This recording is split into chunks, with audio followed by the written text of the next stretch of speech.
Karina here from Mobuzz TV, and let's talk music today, shall we?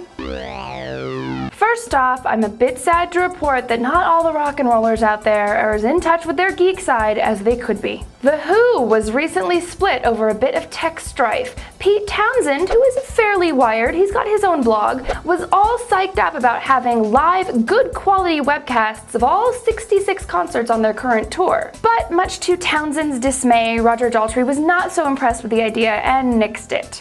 The BBC only had comments from Townsend, who explained that Daltrey had doubts about how, quote, the web has any real contribution to make to our career.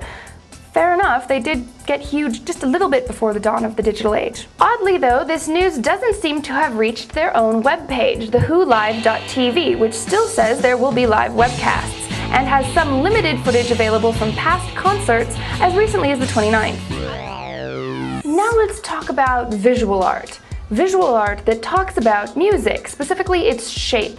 That is the primary concern of artist Martin Wattenburg. In his project, The Shape of Song, he has developed a program to graphically represent a musical piece's structure using arches above the musical notation. Each arch connects two identical repeated passages in the music. For example, here's a representation of Mary Had a Little Lamb. Fairly simple. Then we can try the Backstreet Boys, I Want It That Way, or Bartók's Piano Concerto, or Limp Bizkit's Nookie. The images certainly give one an idea of a musical piece's complexity, but beyond that, I'm not sure what insight they're supposed to bestow, if any. I'd kinda dig it if they were multicolored though.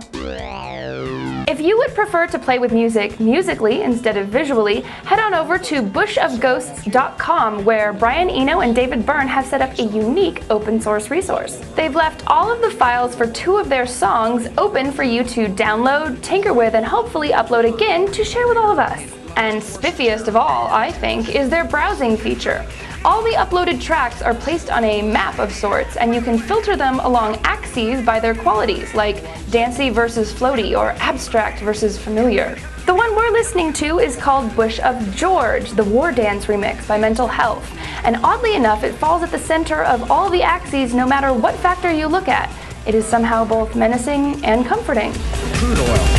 Hurt, greed, anger, hate, lies, force, terror, war. Hurt, greed, anger, hate, lies, force, terror, war.